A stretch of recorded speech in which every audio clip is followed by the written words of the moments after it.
बैकुंठ धाम में पहुंच जाती है। अचानक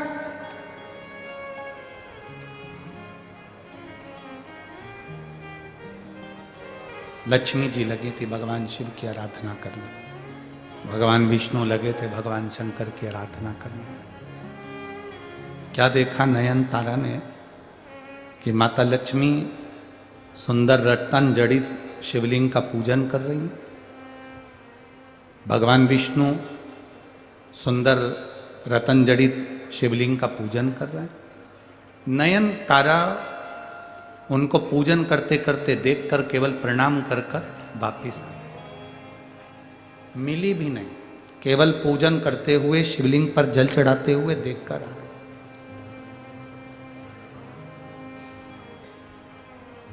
जब नयन तारा वापिस आई,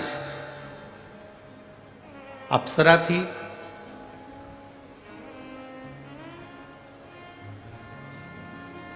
उसने भी एक सुंदर शिवलिंग का निर्माण करवाया और उसके पूजन में लग गई। अब देखिए, अचानक पूजन देख लेना, शिवलिंग पर जल चढ़ाते हुए देख लेना और खुद भी जल समर्पित करना प्रारंभ करना।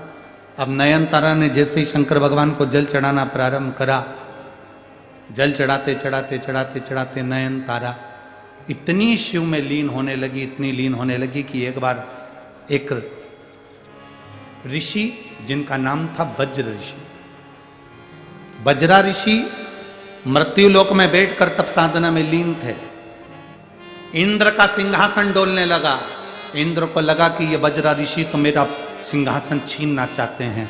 इंद्र को थोड़ा सा मन में खटकने लगा कि ये वज्रा ऋषि मेरा सिंहासन लेना चाहते।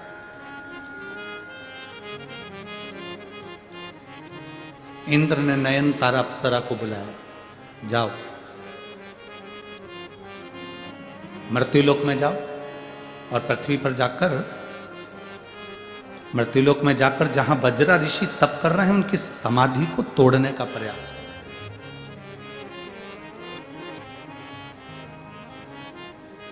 इंद्रलोक में इतनी सारी अप्सराएं नृत्य करती हैं, इंद्रलोक में इतनी सारी अप्सराएं रहती हैं, कोई एक भी अप्सरा भगवान शंकर को जल नहीं चढ़ाती थी, केवल एक नयन तारा शिव जी को जल चढ़ाती थी। एक अप्सरा नयन तारा, कितनी सुंदर सुंदर अप्सरा रह रही हैं, कोई नहीं। और मेरी जीजियों और मेरे 40 गांव के जीजाओं, मेरी बेटियों, मेरे बेटाओं, माताओं, मेरे भाई, आप लोगों से केवल इतना निवेदन करना चाहेंगे, तुम्हारे घर के देवरानी, जेठानी, ननन, सास, ससुर, परिवार, कुटुंब, कबीला, सबके सब मंदिर नहीं जा रहे, आप अकेले शंकर जी के मंदिर में जा रहे हो, अकेले।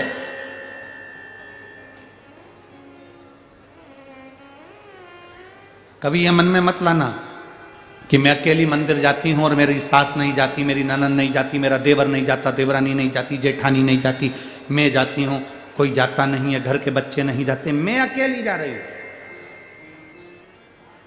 कभी मन में ऐसा विचार मत लाना कि मैं अकेली मंदिर जा रही हूं। भगवान से यह प्रार्थना करना कि ना जाने कौन सा पुण्य मेरा प्रबल हुआ जो पूरे घर में से तूने मुझे छाट कर अपने मंदिर तक बुलाया, तूने मुझे छाट कर अपने मंदिर तक बुलाया। 40 गांव की इस पवित्र भूमि पर कथा हो रही है, बड़ी बड़ी बिल्डिंगें बनी होंगी, बड़े बड़े नगर बसे होंगे, 40 गांव में बहुत लोग रहते होंगे, बहुत सारे भक्त रहते होंगे, 40 गांव के आसपास में भी ढेर सारे लोग रहते होंगे। क्या सारे के सारे शिव महापुराण की कथा में पहुंच गए? क्या जम के बोलो जरा, सबकी सब शंकर की कथा में पहुंच गए क्या? कई लोग अपनी दुकान पर टीवी खोलकर बैठे होंगे, कई लोग अपने घर के अंदर टीवी खोलकर बैठे होंगे। क्यों? क्योंकि उनको ये भय लग रहा है, इतनी भीड़ में कैसे जाएंगे, गाड़ी ट्रैफिक में फंस जाएगी, कोई वहां पर पार्किंग में गाड़ी खड़ी करना पड़ेगी, पैदल चलकर जाना पड़ेगा, ऐसा करना पड़ेगा, वैसा करना पड़ेगा। कभी विचार करना कि इतनी दूर पार्किंग में गाड़ी क्यों खड़ी हो रही है, क्यों तुम्हें पैदल चलकर जाना पड़ रहा है? क्योंकि भगवान चाहता है कि तू मेरे पास तक जब आए, कथा सुनने के पंडाल तक जब आए, तब तक तेरे सारे दुख अपने आप समाप्त हो जाए, तेरी तकलीफें मिट जाए, तेरे कष्ट मिट जाए। मेरे नजदीक तक जब आए तेरी जिंदगी के सारे दुख मिट जाए। थोड़ा भीड़ में से निकल कर तू मेरे पास में आएगा तो दुनिया के सारे जंजाल से निकल, एक पत्र है, जंजाल से निकलता निकलता जाए। पत्र देखिए,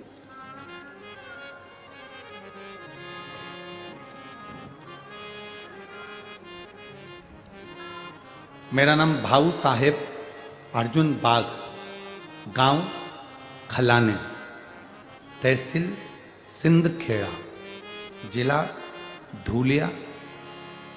कहीं बैठे हैं? कहीं बैठे हो तो हाथ हिला सकते हैं। मेरा नाम भाऊ साहेब अर्जुन बाग, गांव खलाने, तहसील सिंदखेड़ा, जिला धूलिया। कहीं बैठे हो तो हाथ हिला सकते हैं। हाथ हिलाओ एक बार ऐसा। हाँ ठीक है, दिख गए, ऐसा हाथ हिलाओ जी, दिख गए। गुरुजी, मैं 10 साल से ड्राइवर का जॉब करता था, लेकिन जॉब छोड़ के मैंने 2020 में पानी पूरी का व्यवसाय करना प्रारंभ करा। मैं पानी पूरी का व्यापार करने चालू करा। 2 लाख का मुझे कर्जा था। गांव में पानी पूरी का बिजनेस अच्छा खासा चल रहा था, तो मैं और बिजनेस बढ़ाने के चक्कर में बैंक से पहली बार मोबाइल में ऑनलाइन लोन लिया। गुरुदेव, ऑनलाइन लोन मैंने बिना नॉलेज से बहुत सारी बैंक से लोन लेना शुरू किया। ऐसे में फ्रॉड बैंक के जाल में मैं फंस गया। आप लोगों से भी निवेदन है, इस पत्र पर थोड़ा ध्यान देना। कोई चीज, कई लोग मोबाइल पर कॉल कर देते हैं, आपका इनाम लग गया, फ्री में आपके मोबाइल में बैलेंस डल रहा है, फ्री में तुम्हारे साथ में ये हो रहा है। ध्यान देना भाई, कभी जिंदगी में बहुत सारे लोग बैठे हैं केवल आपको बेवकूफ बनाने के लिए। कोई तुमसे कह दे कि यहां गड़ा हुआ धन मिल रहा है, विश्वास ना करिएगा।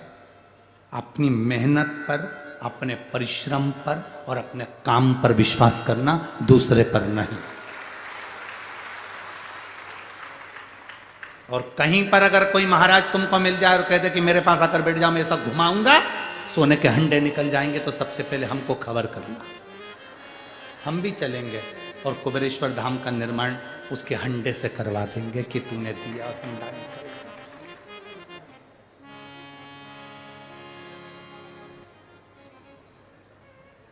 हंडा निकला और कुबेरेश्वर धाम का निर्माण हो जाएगा। करोड़ों रुपए की लागत से धर्मशाला बन रही है, गौशाला बन रही है, मंदिर बन रहा है, तो हम क्यों मेहनत करेंगे?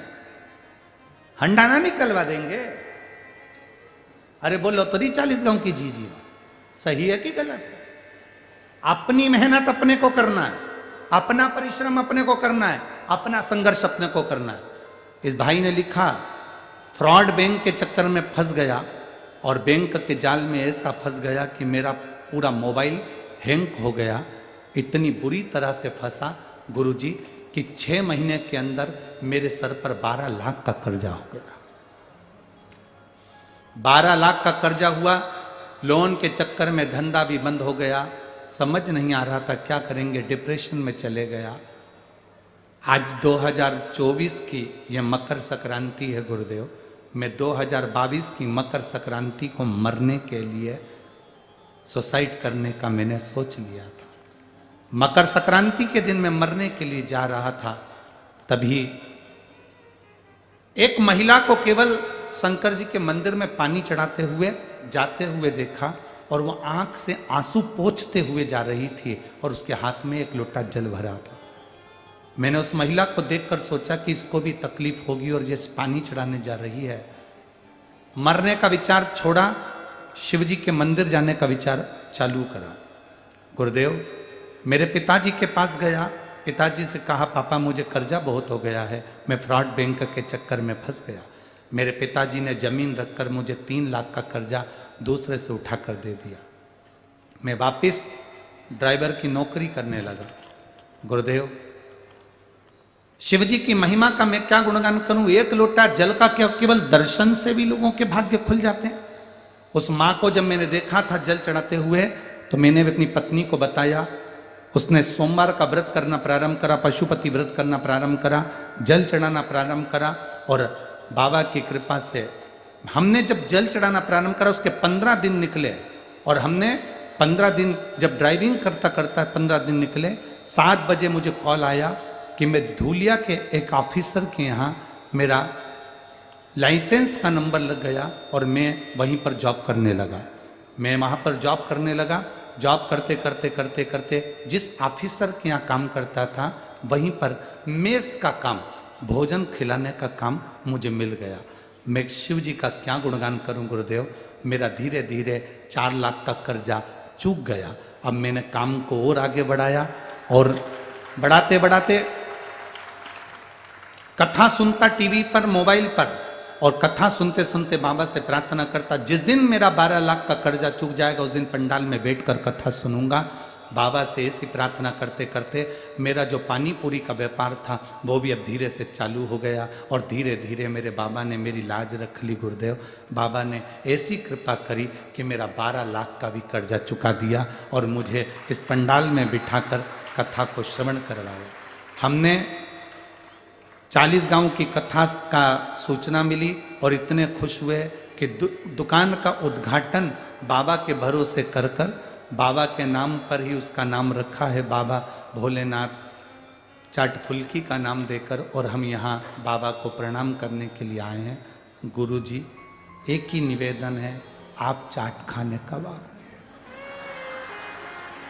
सबसे भारी निवेदन है मेरे भाई, बैठ जा। कर्जा चुक गया, हाथ ऊंचा कर दे एक बार, हर हर महादेव। अब मत फंसना ऐसे फ्री वालों के चक्कर में कि अंडा निकल रहा है। बैठ जाओ, शंभो बैठिए। शिव तत्व है, अवघड़ी है। अपनी मेहनत अपने को करना, अपना संघर्ष अपने को करना। अचानक वो नयन तारा, सारी अप्सराएं शंकर को जल नहीं चढ़ाती है, पर वो नयन तारा शिव जी को जल चढ़ाती है, क्योंकि देख कर आ गई थी। इस बच्चे ने देख लिया था कि एक लोटा जल चढ़ाने जा रही है और आंख से आंसू बह रहा, रोती रोती जा रही, रोती रोती जा रही। अरे मेरे जीजियों, मेरे जीजाओं, लोग भले हंसे तुम पर, तुम कितने भी विद्वान हो, कितने भी पढ़े लिखे हो, कितनी भी अच्छी जॉब है, कलेक्टर के पद पर बैठे हो, चाहे एसपी के पद पर बैठे हो, चाहे टीआई के पद पर बैठे हो, चाहे कमिश्नर के पद पर बैठे हो, चाहे मंत्री के पद पर बैठे हो, चाहे आमदार हो, चाहे खासदार हो, चाहे तुम कुछ भी हो, तुम्हारे पद में जो पद प्रतिष्ठा है सब बाबा की कृपा से है। पर अपने हाथों से शिव जी को जल चढ़ाना कभी बंद मत करना। जल चढ़ाते रहोगे तो वो तुम्हारा हाथ पकड़ कर रखेगा और तुम्हें आगे बढ़ाता रहेगा। नयन तारा जल चढ़ाना प्रारंभ करा। आज इंद्र को लगा वज्रा ऋषि इतनी तप कर रहे हैं, साधना कर रहे हैं, वो मेरा सिंहासन पाना चाहते हैं, तो उन्होंने नयन तारा को वज्रा ऋषि का तप तोड़ने के लिए भेज दिया। जैसे वज्रा ऋषि का तप तोड़ने के लिए नयन तारा गई, वज्रा ऋषि को क्रोध आ गया और नयन तारा को श्राप दे दिया, ये नयन तारा तू अप्सरा होकर तेरी बुद्धि में भगवान की भक्ति नहीं कि मैं भजन कर रहा, मैं तुझे श्राप देता हूं नयन तारा, तो राक्षसी होगी।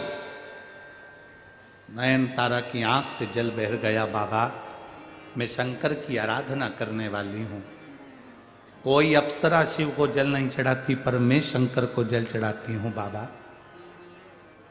बाबा ने ध्यान लगाकर देखा, ये तो शिव की भक्त है। वज्रा ऋषि ने कहा, मैंने तुझे श्राप दिया राक्षसी होने का, मृत्यु लोक में तू राक्षसी बनेगी, पर आज मैं तुझे वचन भी देता हूं कि जिस शंकर की आराधना स्वयं नारायण करते हैं, जिसका दर्शन कर कर तू शंकर भगवान को जल चढ़ाते हुए भगवान विष्णु का दर्शन कर कर चुपचाप लौट कर आ गई थी, नारायण के सामने नहीं पहुंच पाई थी, उनके सम्मुख में नहीं जा पाई थी। बजरा ऋषि कहते हैं आज मैं तुझे वचन देता हूं और आशीर्वाद देता हूं कि तू राक्षसी होने के बाद भी भगवान नारायण का अवतार जब पृथ्वी पर राम अवतार होगा तो उनके सामने जाकर उनका दर्शन करेगी, उनको पाने का प्रयास करेगी। तेरे बल पर संपूर्ण असुरों का कल्याण होगा, क्योंकि तूने शंकर भगवान को एक लोटा जल चढ़ाया है, तो तेरे कारण पूरे असुरों का कल्याण होगा। और एक नयनतारा अप्सरा सूपनखा बनी, राम जी का दर्शन करा, और शंकर की ऐसी भक्त थी जिसके कारण पूरे परिवार का उद्धार हो गया। भगवान राम पहुंचकर पूरे परिवार का कल्याण कर दिए। एक नयनतारा,